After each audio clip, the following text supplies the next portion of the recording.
Bab 1730. Pikirkan baik-baik. Pada saat ini, langit tiba-tiba terbelah, dan saat berikutnya, sesosok bayangan jatuh di depan Mileye dan yang lainnya. Persis dewa monster itu. Mileye menatap dewa monster, apakah sudah selesai? Steffi Mu tiba-tiba berkata, mereka telah bertarung setidaknya selama ratusan hari. Ratusan hari. Mileye. Di ujung langit, Crevon juga muncul, menatap dewa monster di bawah. Aku meremehkanmu. Dewa monster tertawa terbahak-bahak. Dia menatap Mileye. Tubuh utamaku tidak ada, jadi aku tidak bisa menahannya. Nah, aku mencoba yang terbaik. Selanjutnya, saatnya kamu tampil. Mileye memandang Crevon dan berkata sambil tersenyum, aku ingin bertanya, apakah kamu tidak keberatan? Apakah ketua klan kamu benar-benar ibu kandung aku di kehidupan sebelumnya? Crevon memandang Mileye, ya. Mileye melanjutkan, mungkinkah ada kesalahpahaman? Misalnya, dia melakukan ini untuk melatihku. Crevon menatap Mileye, aku pikir kamu mungkin terlalu banyak berpikir. Mileye sedikit mengernyit, apakah kamu punya seorang putra? Crevon sedikit mengernyit, apa yang ingin kamu tanyakan? Mileye berkata dengan serius, yang mulia, jika putra kamu terlalu hebat, apakah kamu akan membunuhnya? Crevon menyipitkan matanya sedikit, dan cahaya dingin melintas di matanya. Mileye tersenyum dan berkata, sebenarnya, aku hanya ingin melihat apakah itu kesalahpahaman. Tapi sekarang sepertinya itu jelas bukan kesalahpahaman. Ibuku di kehidupan sebelumnya benar-benar ingin membunuhku. Crevon menatap Mileye, kamu adalah calon kepala keluarga yang paling jenius dari klan kita. Aku tidak ingin membunuhmu, kamu bisa memilih untuk bunuh diri, aku akan memberimu cara yang layak untuk mati. Mileye berkata, aku punya satu pertanyaan terakhir. Crevon. Mileye bertanya lagi, bagaimana dengan ayahku dari kehidupanku sebelumnya? Apakah dia tidak peduli ketika istrinya ingin membunuh putranya? Crevon memandang Mileye dan tidak berbicara. Mileye sedikit bingung dan hendak berbicara ketika Steffi Mu tiba-tiba berkata, calon kepala keluarga, ayahmu sudah meninggal saat itu.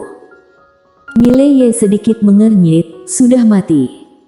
Steffi Mu mengangguk, wanita itu sendiri yang mengatakannya. Mileye berkata dengan suara yang dalam, bagaimana dia bisa mati? Steffi Mu menggelengkan kepalanya, aku tidak tahu. Mileye tiba-tiba berkata, jangan-jangan wanita itu yang membunuhnya. Mendengar ini, kelopak mata Steffi Mu berkedut, bukan tidak mungkin.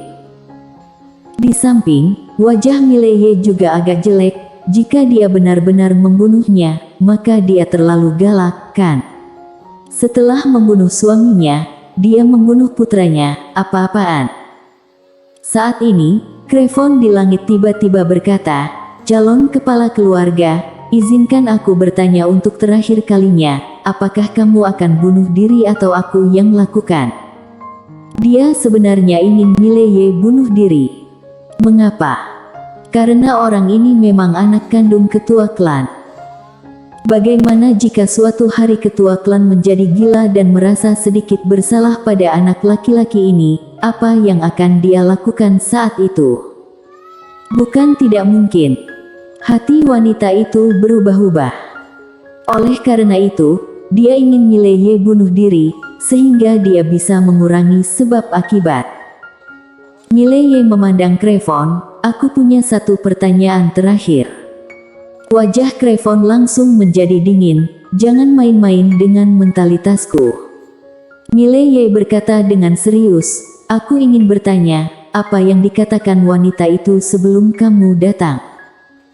Crevon menatap Mileye, apakah ini penting? Mileye mengangguk, sangat penting. Crevon berkata, ketua klan ingin kamu menghilang dari dunia ini, benar-benar menghilang, bukan hanya kamu, tapi semua yang berhubungan denganmu. Dia benar-benar ingin membunuhmu, bukan untuk melatihmu, mengerti? Mileye berkata dengan suara yang dalam, apa yang terjadi setelah kamu membunuhku? Crevon sedikit mengernyit, apa maksudmu? Mileye berkata dengan tegas, aku pikir dia memiliki maksud lain, dan kamu telah sedikit salah memahami maksudnya. Crevon menatap Mileye, apa maksudmu? Mileye menghela nafas dengan suara rendah, kamu terlalu sederhana. Izinkan aku memberitahu kamu, aku dilahirkan olehnya setelah dikandung selama 9 bulan. Pikirkan tentang hal ini, bagaimana mungkin ada ibu di dunia yang benar-benar ingin putranya mati? Jika dia benar-benar ingin membunuhku, kenapa dia tidak datang ke sini secara langsung, tapi suruh kamu datang? Kamu seharusnya memikirkan hal ini dengan hati-hati. Pikirkan baik-baik. Mendengar ini, wajah Crevon menjadi sedikit jelek. Mileye melanjutkan, memang benar bahwa ibu dan aku saling bertentangan karena beberapa hal pada awalnya, tetapi sekarang setelah bertahun-tahun berlalu, amarahnya hampir hilang. Dia memintamu untuk membunuhku, bukan untuk meminta kamu benar-benar membunuh aku. Dia pasti ingin melihat seperti apa sikap aku sekarang. Izinkan aku memberitahu kamu, sikap aku adalah aku tahu aku salah. Kamu kembali dan katakan padanya bahwa aku tahu aku salah. Aku tidak akan membuatnya marah lagi. Salah paham. Steffi Mu dan Abida memandang Mileye dengan ekspresi bingung. Di langit, wajah Crevon menjadi semakin jelek. Mileye memandang Crevon, dan berkata dengan serius, Crevon, dendam pembunuhan putra bukanlah lelucon, kamu harus memikirkannya. Crevon. Bab 1731. Kesayangan satu-satunya. Dendam pembunuh putra. Saat ini, hati Crevon penuh dengan kegelisahan. Sialan, siapa yang tahan? Seperti yang dia pikirkan barusan, meskipun ketua klan benar-benar ingin membunuh Mileye, tetapi seandainya dia mengalami kram otak suatu hari dan tiba-tiba merasa bersalah terhadap Mileye. Saat itu, cara terbaik untuk menghilangkan rasa bersalah di hatinya adalah dengan membunuh Crevon. Oh sial. Ini bukan tidak mungkin. Di bawah, Mileye memandang Crevon, aku pikir kamu boleh kembali dan tanyakan lebih jelas. Sejauh ini tidak mudah untuk berkultivasi. Jika kamu salah langkah, itu akan menjadi bencana. Lebih baik cari yang aman. Lagi pula aku di sini, aku tidak bisa kabur, bagaimana menurutmu? Crevon memandang Mileye dan tidak berbicara. Mileye melanjutkan, lebih baik kamu sebagai orang luar tidak ikut campur dalam masalah antara ibu dan anak. Crevon. Mileye tidak berbicara lagi. Lapangan jatuh ke dalam keheningan. Setelah sekian lama, Crevon melirik Mileye, dan kemudian secara bertahap menjadi ilusi. Setelah beberapa saat, dia benar-benar menghilang. Hilang. Melihat pemandangan ini, Mileye menghela nafas lega.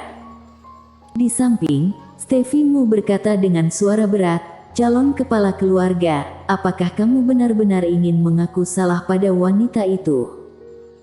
Mileye menggelengkan kepalanya dan menghela nafas. Steffi Mu yang bodoh, apakah kamu percaya omong kosong ini? Wanita itu sangat kejam dalam bertindak dan hatinya sangat kejam. Itu jarang terjadi di dunia, tidak berguna untuk mengakui kesalahanku. Steffi Mu berkedip, apakah kamu menipu dia? Daoi berkata, apakah kamu punya rencana? Mileye melihat ke arah langit, ayo pergi ke dunia keabadian. Mendengar ini, semua orang di lapangan tercengang. Steffi Mu terkejut, pergi ke dunia keabadian. Mileye mengangguk. Steffi Mu berkata dengan suara berat, calon kepala keluarga, kamu baru saja menipu Crevon itu, dan sekarang kamu akan pergi ke dunia keabadian. Bagaimana menurutmu?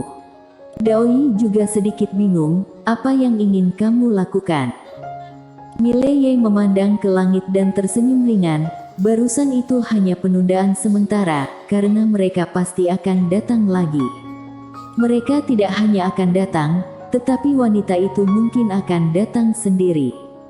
Jika itu masalahnya, mengapa kita tidak pergi ke dunia keabadian secara langsung? Daoi berkata dengan sungguh-sungguh, kamu ingin mati lalu hidup kembali. Mileye mengangguk, ya. Stevie Mu berkata dengan suara yang dalam, jika kamu pergi ke dunia keabadian, kamu akan mati. Mileye tersenyum dan berkata, Stevie Mu, beritahu aku, jika aku tiba-tiba muncul di dunia keabadian, apa yang akan terjadi pada klan Ye dan wanita itu? Apa yang akan terjadi pada berbagai kekuatan di dunia keabadian? Stevie Mu memandang Mileye, wanita itu pasti akan membunuhmu. Daoi tiba-tiba berkata, belum tentu. Stevie Mu menatap Daoi, dan Daoi berkata dengan lembut, jika majikan muncul di dunia keabadian, jika wanita itu membunuhnya saat itu, bagaimana pendapat klan Ye tentangnya? Apa pendapat kekuatan utama dunia keabadian? Entah itu membunuh ibu atau membunuh putra kandung, itu memalukan. Apalagi sekarang majikan tidak lagi dapat mengancam statusnya. Jika dia masih membunuhnya, jangankan pasukan lain, beberapa orang di klan Ye juga tidak terima. Tentu saja. Saat dia berbicara, dia memandang Mileye, majikan sedang bertaruh. Bertaruh dengan nyawanya. Mileye tertawa dan berkata, aku tidak punya pilihan, ayo bertaruh. Daoi tersenyum dan berkata, apakah kamu masih memiliki token master pedang? Mileye terkekeh, bukankah belum menemui jalan buntu? Aku ingin berusaha dulu. Daoi tidak berbicara. Dia tahu bahwa Mileye tidak ingin menggunakan token master pedang di hatinya. Setelah token master pedang digunakan, terlepas dari apakah Mileye mengakuinya atau tidak, dia akhirnya akan merasa tergantung pada orang di dalam hatinya. Saat ada musuh di masa depan, gunakan saja token itu. Begitu dia memiliki mentalitas ini, kalau dia ingin mengungguli pria berbaju biru dan wanita bergaun polos itu, maka bisa dikatakan fantasi.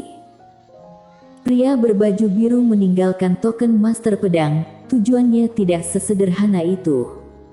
Mileye tiba-tiba berkata, ayo pergi. Saat dia berbicara, dia menatap Daoi, Daoi, kamu tetap di sini dan pimpin mereka untuk siaga terhadap klan dimensi asing. Daoi menggelengkan kepalanya, aku ikut denganmu. Mileye hendak berbicara, ketika Daoi berkata lagi, aku akan bersamamu, bahkan jika harus mati.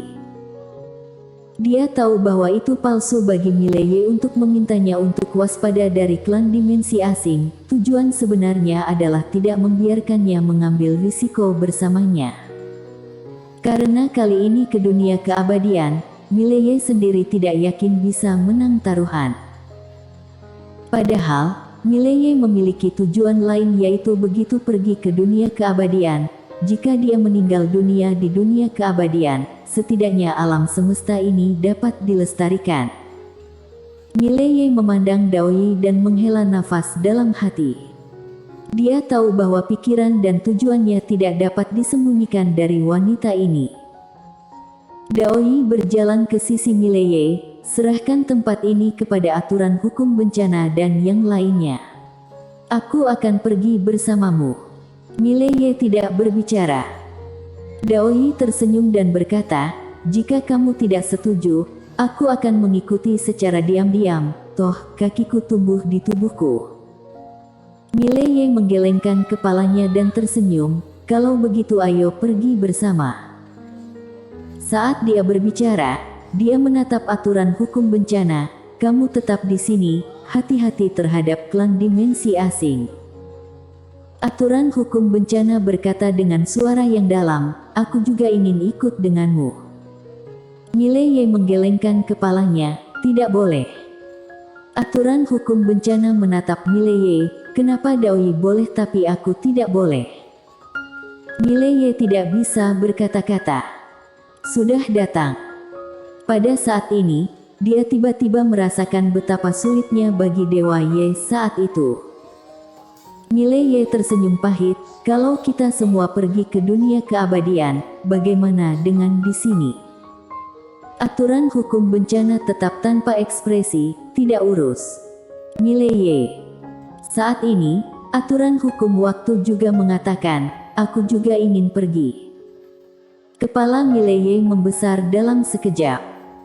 Daoi melihat ke aturan hukum waktu dan aturan hukum bencana, dan berkata sambil tersenyum, kamu tahu kenapa majikan lebih menyukaiku? Kedua wanita itu memandang Daoi, ekspresi mereka tidak terlalu ramah. Saat itu, Dewa Ye bisa dikatakan hanya memanjakan Daoi. Bersambung.